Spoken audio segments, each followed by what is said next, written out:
Welcome to a special breaking news edition of the Early Advantage. When big news happens, we jump on it. China is a particularly near and dear topic to my own heart. I've spent 10 years doing cross-border business with China and with Nancy Pelosi's visit to Taiwan, which China is reacting strongly to. We've got a lot of news, not just political news, but economic news. And I'm joined today, again, by Bob Guterma, COO, of SupChina, soon to be known as the China Project. Bob lived 9 years in China. He is definitely a China expert, more so than I am by far. And he's here to chat with me, not just an interview per se, but kind of a discussion as well about what this means, your backstory. Why is it so important? The importance of the domestic audience in China. I think a lot of Westerners don't really know much about that. And then finally, what are the long-term economic ramifications of this? China is reacting already. I doubt that will be the only reaction we will see from them. So, Bob, first of all, welcome and thanks for joining us again. Yeah, no, it's great to be back, and I'm looking forward to continuing our discussion from last time. Great. So let me pick up where I think we could help the most. A lot of people in the West look at this. They say, "Hey, Taiwan is self-governing. It's doing great. I mean, it's obviously technologically far ahead of China, or at least traditionally was, because it was democratic. CCP has never controlled Taiwan, but yet they keep talking about reunification, and it's this lightning rod. It's this really important thing for them." Can you unpack a little bit about, like, I mean, without getting overtly political, like why is this so significant to the People's Republic of China? Sure. I'm going to give the super simple version of the story. There's like the simple, complex, super complex, uber complex. I mean, it's a very long You've got it story all with broken many down. twists and Yeah, turns. yeah. Yeah, there's just a lot of history baked in here, and there is no way we could do it justice on this show, or that I could even do it justice with my knowledge. You'd need a historian for that. But I'll give you the simple version. The simple version is that China was going through a civil war in various shapes and forms throughout much of the early 1900s and into the 1930s and 40s during World War One. And America and other European powers were in China or around China at the time. This was following Japanese rule of China, which was very uncomfortable for China. And as all the cards kind of started to fall into place at the end of all of these conflicts, China still had not resolved its internal civil war. Who would take control? The KMT, the Kuomintang, or the communists? And it was a pretty bitter fight that they sometimes put on hold to worry about the Japanese, or to collaborate with other foreign powers against the Japanese and other things like that. But as all the cards started to fall into place, this still wasn't resolved. And basically, the KMT party fled to the island of Taiwan. And depending on who you ask, either China was unable or uninterested in pursuing them further at the time and sort of left it unresolved with them on the island, or America and other countries actually prevented mainland China, the communists, from going after them right away to, end the civil war at that time. And it kind of got frozen in that state from then on until now, basically. And in China's view, it's an unresolved internal civil conflict, civil war. They don't call it a war anymore. So just to be clear, China doesn't think it's at war with Taiwan, but it is the remnant of an unresolved civil war from that time. And they want it back. It would be as if part of the South had somehow escaped reunification in the United States after the Civil War. We would want it back, and China wants it back. And they view it as never having really left. And so for them, it's deeply emotional. And the last thing I'll say is that this also carries a lot of symbolic weight, in addition to just the objective, like that used to be ours, then it wasn't for these certain reasons, and like it kind of still is. There's a lot of baggage, because remember, this was coming at the end of a really brutal occupation by the Japanese, a really humiliating, if not brutal, occupation of various port and coastal areas by other foreign powers, such as the Dutch and the Germans and the British and the Americans. And so for them to protect their maximum territorial integrity and border, it has a much more visceral importance than it does to anyone in America whose borders have never been meaningfully penetrated by a foreign power. So it's really important to them, both concretely and objectively, but even more so spiritually. Got it, got it. And obviously, Taiwan, or it used to be Taiwan People's Republic of China, or they or Republic of China, sorry, they kind of see themselves as part of the real China, not necessarily the communist China, to make it more confusing. And obviously, in studies, the Taiwanese people obviously adamantly do not want to be part of communist China, and so there's the friction that we have right now. Let me shift to topic number two. When I checked what's called my friend circle, Pengyoushan, on WeChat and Chinese social media, I see a lot of almost frighteningly angry people, angry that China didn't shoot down Nancy Pelosi's plane. And I think many of us, even those in China, many in China, are glad that didn't happen. But I think what a lot of the people in the West don't understand is like the internal narrative, how important that is in China. I mean, Xi Jinping is coming up on the 20th Party Congress, where he'll presumably get rubber stamped again. You know, but he wants stability at a time now when there have been this mortgage crisis. There've been people protesting. There's COVID lockdowns. There's a lot of drama this year, in particular in China, and I'm sure Xi does not love that. And the last thing he wants is even more drama. And so it seems like he's walking a tightrope, or the government is walking a tightrope. They have to respond. They want to respond strongly enough to placate their domestic audience, many of whom are critical already of the lack of military response, but they don't want to overplay their hand, I guess, at a time when their credibility seems to be dropping on the international stage. Would you agree that that's what's happening? And maybe could you elaborate on how you think they're trying to cater? Like, what's the importance of the international crowd sending a signal to Beijing, to the U.S., sending a signal to Taiwan, the international community, versus sending a signal to their own people? I agree with parts of what you said, and I disagree with others. Or if not disagree, then I have other perspectives as well. Uh, I'll start with the parts that I'd like to add to, kind of alternate to what you said, is the reaction of the Chinese population. I'm sure there are people saying that they wish that their government had shot down the plane or otherwise taken stronger reactions. But you can go to supchina.com, supchina.com, and read some other stuff we've put out in the past 24 hours and that we're going to put out later today. There's at least as many, if not way more, people on the Chinese internet saying that they wish this wasn't such a big deal and that they're glad they didn't go to war. And why should we go to war for this? And why don't we spend the money on things that we need more importantly at home, such as domestic economic development? There's still hundreds of millions of people in China who have not joined the modern lifestyle, so to speak, still living in extremely rural, if not impoverished, extremely rural and kind of underserviced areas. So there's a lot of China that really does not want war. And I'm glad you said that. I'm uh, glad you're clarifying that. yeah, no, and there's definitely people also saying they should shoot the plane down. By the way, there's probably like a bunch of Republicans in America saying that they wish that China had shot the plane down. you know, I mean, there's haters everywhere, and they're gonna hate. So yeah, I think that the Chinese internet is fairly mixed about it all. I will say it is a huge deal in China, and despite the perception that China can control or totally shut down news narratives on their internet, that's not always exactly true. And there's been reports this morning of a lot of their internet platforms, quote unquote, breaking because of the volume of activity and then the counter volume of like control and suppression trying to go on. It's a big topic. People know what's going on. They're very curious about it. Now, you pointed out something else that I do agree with, which is the focus on the domestic narrative being very important, and how does this all kind of go together to inform the CCP's decision making?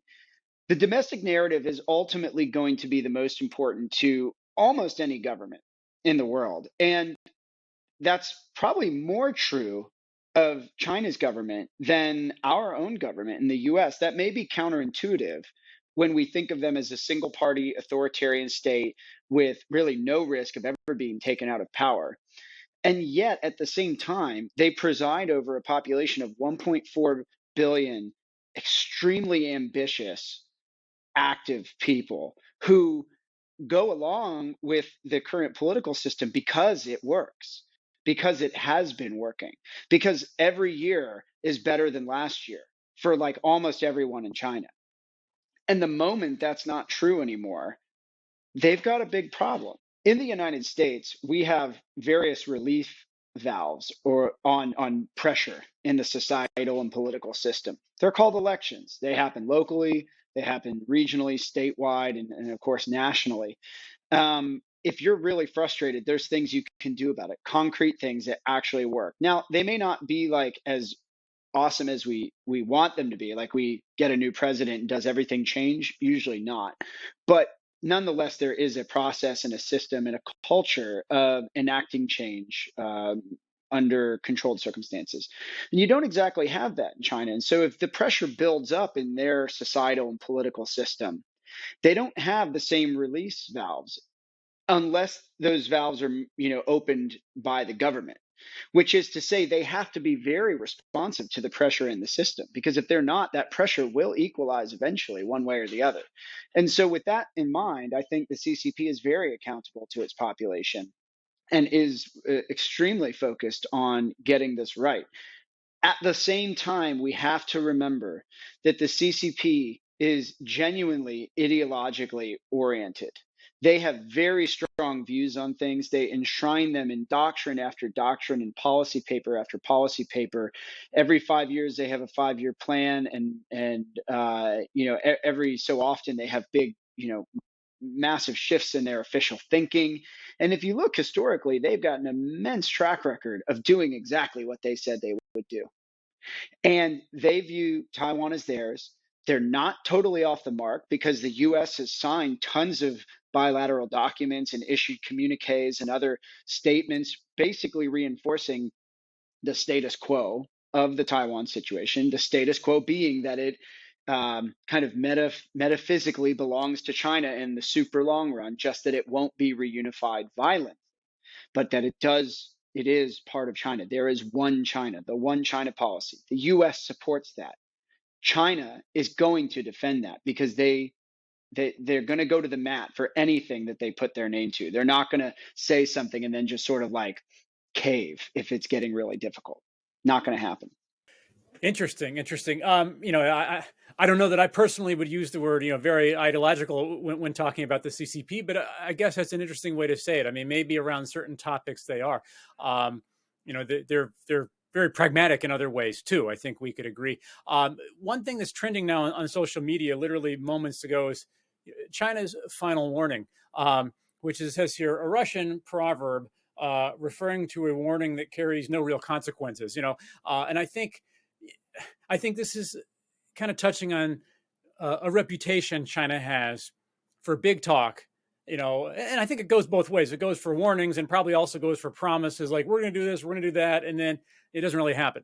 And so, the more militant crowd, the stronger, the fervent nationalists may be angry that Pelosi's plane didn't get shot down. I think you're absolutely right that there are a lot of people who were not angry at all and are glad that war hasn't happened. But if we turn our attention to the response, what we've seen so far, and pardon my notes here, before Pelosi even landed, they, I think, banned 100 different imports from Taiwan. They're planning a bunch of live fire drills, and people are sharing the maps on WeChat now. Hopefully they're just going to be drills and not any actual attacks, restricting some dealings with Taiwanese companies. Apparently, cyber attacks from China to Taiwan are up 200-fold, something like that. All this so far is, economic stuff actually has bites. So far, the military actions are more kind of a parade, a theater. They're not actually literal attacks. At least in my belief, I don't think we're going to see actual attacks. But what do you think, Bob, as far as what do you think we'll see beyond this? Especially, how does this affect the long-term calculus of U.S. China relations, economic relations. They seem to be picking on Taiwan right now when maybe they really want to attack the U.S. because the U.S. is the one who, I mean, it was Pelosi who came. It wasn't really all Taiwan's fault, but Taiwan is probably the easier target. But will this circle back to direct ramifications to the U.S.? Uh, that's an interesting question. It is good to note that all of the official statements and actions and implied actions of the past 24 hours have been directed at Taiwan, not at the US. And I think the long game that they're playing there is to try to influence domestic Taiwanese attitudes towards the issue. The real problem won't be that the US does, like, the US won't attack China to enforce Taiwan's independence proactively. The two catalysts would be China goes for Taiwan, or Taiwan declares a higher level of independence, like officially, and breaks with all the one China policies. And Yeah, because they China's haven't actually actions, declared themselves independent. I mean, just for people new to this, they've never actually said we are independent. I mean, they are independent effectively. They're self-governed, but they've never just come out and said it. And obviously, the correct. U.S. has, which U.S. agreed to abide by the one China policy as a way to basically start engagement with China. 40 something years ago, 50 years ago now, roughly something like that, or 1979, I think it was officially, right. So it's not an officially independent thing in a declaration sense, but in a practical sense, it is.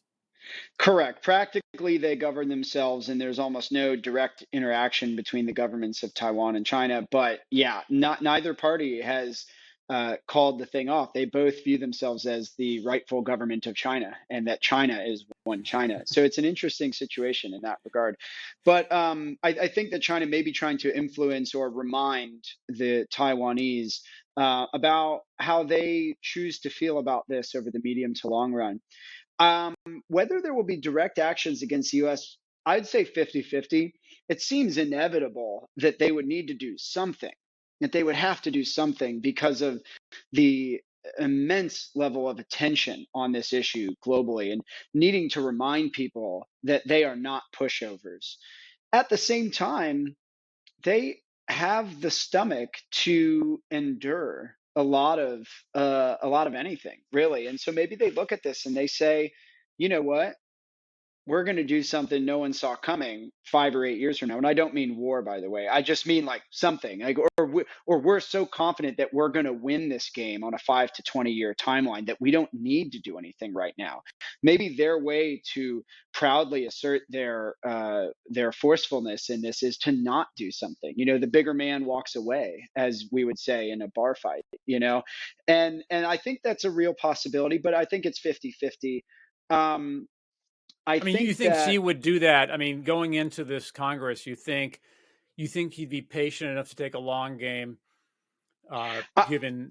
I think Go that ahead. he might. I mean, because you mentioned something a minute ago. I forget exactly how you worded it, but you basically said, "Are do they actually want to come for the U.S. instead of going for China?"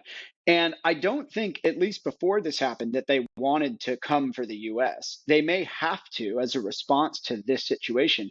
Pelosi going there does raise the specter of us breaking the one China policy. That would be a deal breaker. They would not. China would not feel like it had any decisions left if we broke the one China policy unilaterally, or if Taiwan did and we supported them.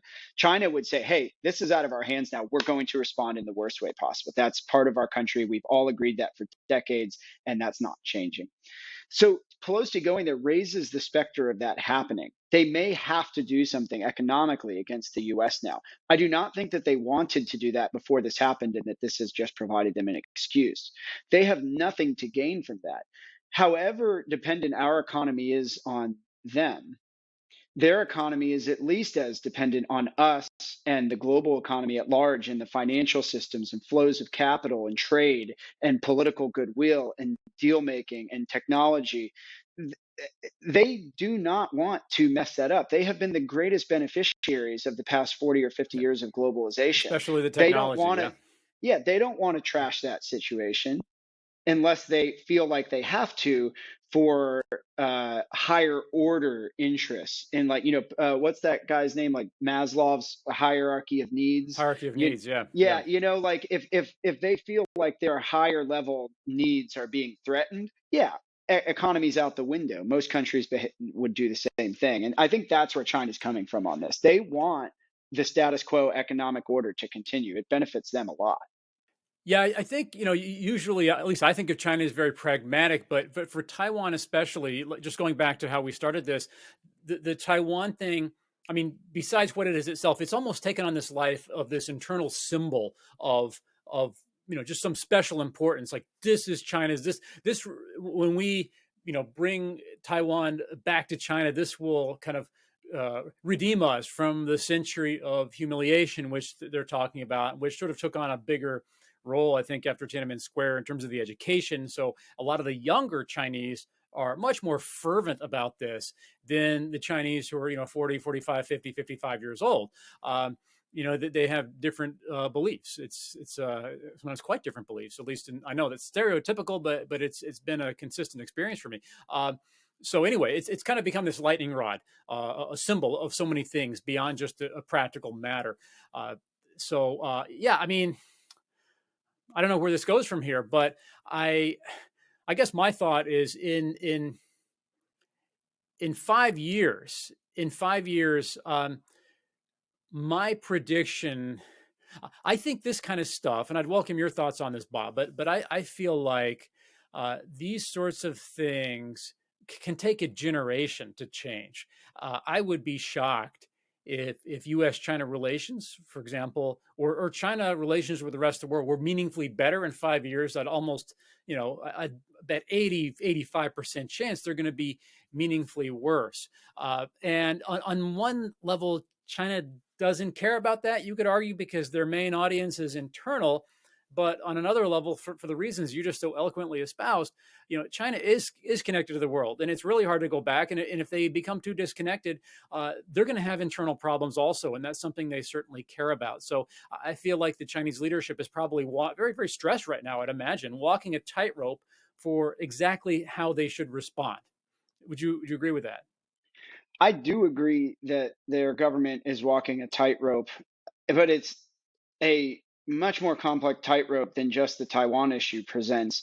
They've got their domestic economy, which, if you've been following along closely, which I know you have, but hopefully your listeners have been as well, is not exactly teetering, but there's things shifting deep under the surface that we can sense, but maybe even they don't really know how serious of a thing it may be. I'm talking about the real estate sector and the consumer sector, the internet giant, kind of e-commerce revenue numbers aren't looking so good right now. And um, just remember, when we talk about the real estate sector, that's like, I forget the number, and I may get this wrong, but it's something like 25 or 30% of their economic growth over the past Yeah, couple yeah. long periods of time have come from that, and the manufacturing and materials and logistics and everything that go into the real estate sector.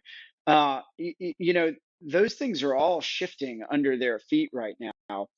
Then you've got the Russia situation, which has reinforced Western slash global ideology, to use that word again, for lack of a better term.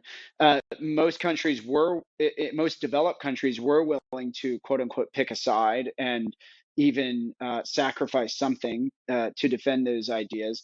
So China's got a rapidly changing internal and external situation. And then you add basically the single most intense conflict in their history. And if you'd asked me a year ago what I said the single most volatile fault line was in the global world order, I might have picked this one, even though at that time it was still very latent. It's all kind of happening at once, and I do not envy the CCP for the decisions they have to make right now.